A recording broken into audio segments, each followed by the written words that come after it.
Assalamualaikum warahmatullahi wabarakatuh. Nama saya Nurul Eliana binti Khairul Aziz bersama ahli kumpulan saya akan menceritakan sedikit sebanyak tentang perayaan atau tradisi yang ada di Malaysia.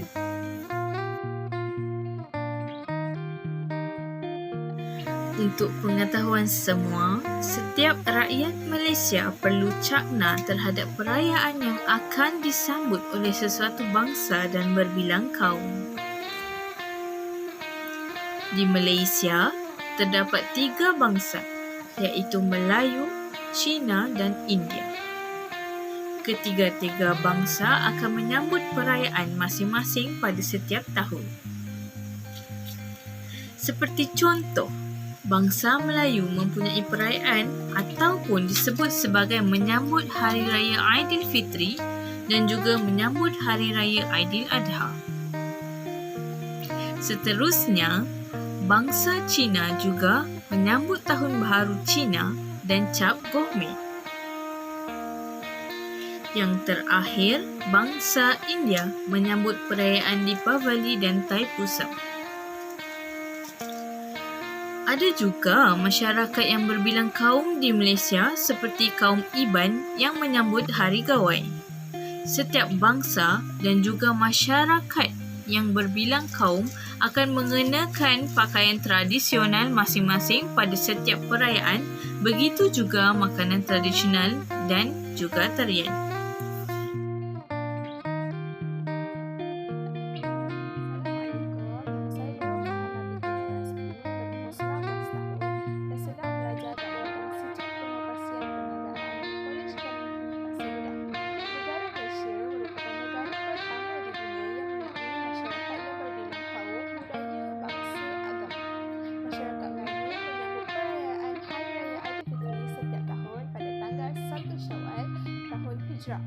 Di Malaysia, sambutan Hari Raya ini juga disebut sebagai Hari Raya Puasa.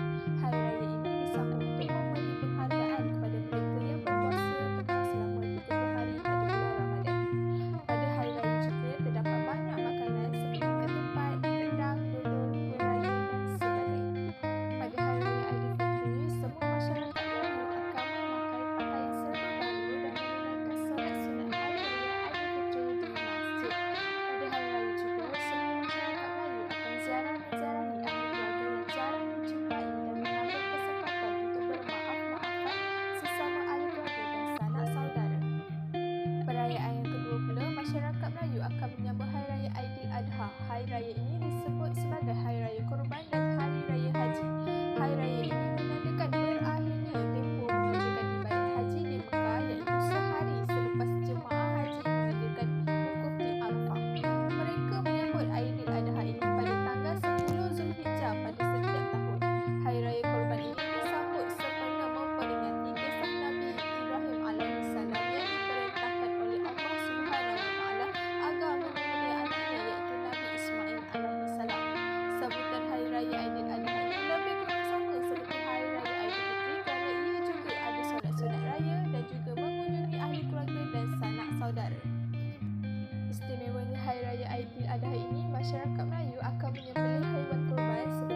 dikenali sebagai Pesta Cahaya. Pelita yang dipasang dalam barisan dapat dilihat dinyalakan di rumah penganut Hindu bagi melambangkan kejayaan kebaikan mengatasi kejahatan yang dirayakan sebagai perayaan Deepavali. Bagi pakaian yang digunakan semasa perayaan Deepavali adalah sari bagi kaum wanita dan juga dhoti bagi kaum lelaki. Beberapa makanan semasa menyambut perayaan Deepavali adalah thosai. Thosai merupakan makanan kegemaran orang India. Thosai juga menjadi menu utama dalam hidangan hari Deepavali. Thosai biasanya dimakan bersama kuah yang dikenali sebagai sandini. Seterusnya, makanan idli adalah makanan sampingan di hari Deepavali. Idli juga dimakan bersama sandini atau kari ayam atau dal dan lain-lain. Kemudian, muruku juga merupakan makanan India pada musim perayaan Deepavali. Nama lain bagi muruku ialah chakli atau chakri dan banyak lagi makanan pada hari Deepavali. Selain hari Deepavali, kaum India juga menyambut hari Thaipusam pada bulan Thai, bulan ke-10 dalam kalender Tamil.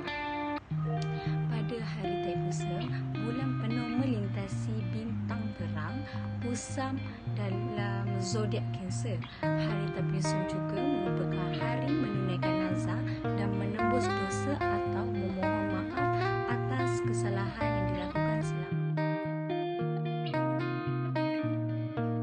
Tahun Baru Cina merupakan perayaan terpenting bagi orang Cina menyambut Tahun Baru dalam kalender Kamari Cina. Kalender Kamari Cina terbagi kepada kitaran 12 tahun dan dinamakan sempena nama haiwan. Tahun Baru Cina melambangkan permulaan titik permulaan dalam nasib kehidupan mereka. Sebelum hari Tahun Baru bermula, sanak saudara yang jauh akan kembali berkumpul dan rumah akan dicuci dan segala hutang piutang dikumpul atau dibayar agar mereka tidak sentiasa dikelilingi hutang sepanjang tahun yang baru. Dan mercun pula akan dibakar pada tengah malam bagi menandakan bermulanya Tahun Baru dan bagi menghalau puaka dan nasib malang. Rumah-rumah pula dihiasi dengan buah limau sebagai simbol murah rezeki. Pemakaian yang melebihkan warna merah sering dipakai sepanjang Tahun Baru Cina kerana dipercayai warna merah akan menakutkan roh jahat dan nasib malang pada mereka. Tambahan orang yang memakai baju baru dari kepala hingga kaki pula melambangkan permulaan Tahun Baru pada mereka.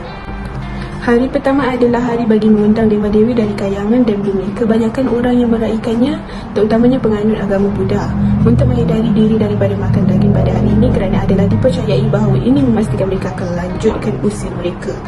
Hari kedua pula, Tahun Baru Cina atau Hari Membuka Tahun, menyaksikan anak perempuan yang telah kahwin untuk menziarahi ibu bapa kandung mereka sendiri. Menurut tradisi, anak perempuan yang telah kahwin mungkin tidak banyak berkepeluang untuk menziarahi keluarga kandung mereka sendiri. Hari ketiga perayaan ini dipercayai ramai sebagai hari yang tidak sesuai untuk menziarahi saudara mara. Atas kepercayaan berikut, hari ini dikenali sebagai Mulut Merah yang bermaksud bahawa adalah amat mudah untuk terlibat dalam pergaduhan. Maka hari ini tidak sesuai untuk menziarahi, sebaliknya berdiam di rumah keluarga saja.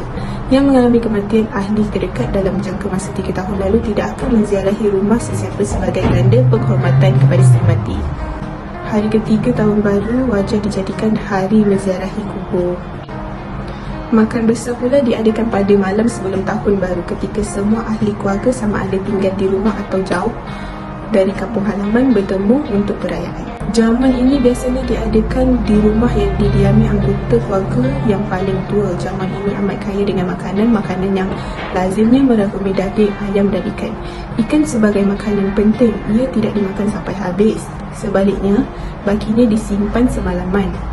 Bak pepatah Cina, semoga ada lebihnya setiap tahun. Yang sama bunyinya dengan semoga ada ikan setiap tahun. Tahun Baru Cina diraihkan dengan jamuan ginseng dan kuih bakul. Kaum keluarga akan makan besar dengan masakan tradisi seperti daging, itik, daging salai, sausage, kuih pulut dan limau anjing. Golongan muda pula akan melawat golongan tua dan menerima wang angpau dalam sampul merah bagi melambangkan nasib baik yang diberikan oleh orang yang berkeluarga kepada mereka yang masih belum kahwin. Perarakan tarian naga atau singa akan diadakan dengan kereta berhias yang diiringi bunyi gendang. 15 hari selepas perayaan Tahun Baru Cina, perayaan Tahun Baru Cina ditamatkan dengan perayaan Cap Goh Meng. Secara tradisi, angpau atau sampo merah diedarkan sepanjang sambutan Tahun Baru Cina oleh pasangan suami isteri atau orang tua kepada muda-mudi yang belum berkahwin. Zaman silam, batang buluh yang berisi serbuk meriam dan dibakar untuk menghasilkan letupan kecil pernah digunakan di China untuk mengusir puaka. Pada zaman moden pula, kaedah ini berubah menjadi penggunaan mercun pada musim perayaan. Mercun biasanya diikat pada tali panjang berlaku untuk digantung. Setiap batang mercun digulungkan dalam kertas merah kerana warna merah itu bertuah dan berisi serbuk meriam. Apabila dibakar, mercun menghasilkan letupan memekakkan yang dipercaya boleh mengusir roh-roh jahat. Menyala mercun juga melambangkan peristiwa yang ria dan menjadi satu aspek penting dalam sambutan Tahun Baru Cina. Song Shui berlangsung apabila ahli keluarga berkumpul bersama pada lepas makan malam, bersama dan mengenangkan tahun yang telah berlalu sementara menyambut tahun yang akan tiba. Sesetengahnya percaya bahawa anak-anak yang Song Shui akan memanjangkan usia ibu bapa mereka. Simbol sepanjang 15 hari Tahun Baru Cina, orang akan mula melihat pantang larang atau kepercayaan budaya tradisional dengan maksudnya yang boleh mengelirukan orang yang tidak menyambutnya. Terdapat sebab yang menerangkan semuanya, bukan sekadar hiasan yang berputarkan warna merah pada satu-satu masa. Emas merupakan warna yang pendamping bagi sebab yang sangat jelas. Satu sebab baik dan biasanya bagi poster merah berbentuk berlian dengan aksara atau tuah yang dipamerkan sekitar rumah dan pintu. Tanda ini sering kelihatan tergantung terbalik memandangkan dan perkataan Cina atau terbalik berbunyi sama dengan tiba, maka Fu Dong melambangkan ketibaan tuah, kegembiraan dan kemakmuran. Bunga pula merupakan hiasan bunga yang paling biasa pada Tahun Baru dan sering dijual ketika pasaran Tahun Baru. Hiasan bunga pula melambangkan tuah, kumquat melambangkan kemakmuran, bunga kekwa melambangkan panjang umur, buluh tumbuhan digunakan sepanjang tahun, bunga matahari pula bermaksud tahun yang elok. Ikan koi sering kelihatan dalam lukisan sajian berhias yang memaparkan ikan juga dapat dilihat. Ikan melambangkan kelebihan atau simpanan tambahan supaya ada lebih untuk hidup pada baki tahun akan datang. Jongkong Yuangbon, Yuangbon emas melambangkan wang dan atau kemewahan jongkong berbentuk Yuangbon. Ini merupakan perantaraan pertukaran piawaian di China zaman silam. Tanglong pula, kertas Cina tradisional ini biasanya berbeza daripada tanglong yang digunakan ketika perayaan kuih bulan. Tanglong ini berwarna merah dan selalunya berbentuk bujur. Tanglong-tanglong yang digunakan pada hari ke-15 Tahun Baru Cina untuk pesta tanglong dinyalakan terang seterang-terangnya, berwarna-warni dan berbagai-bagai saiz dan bentuk.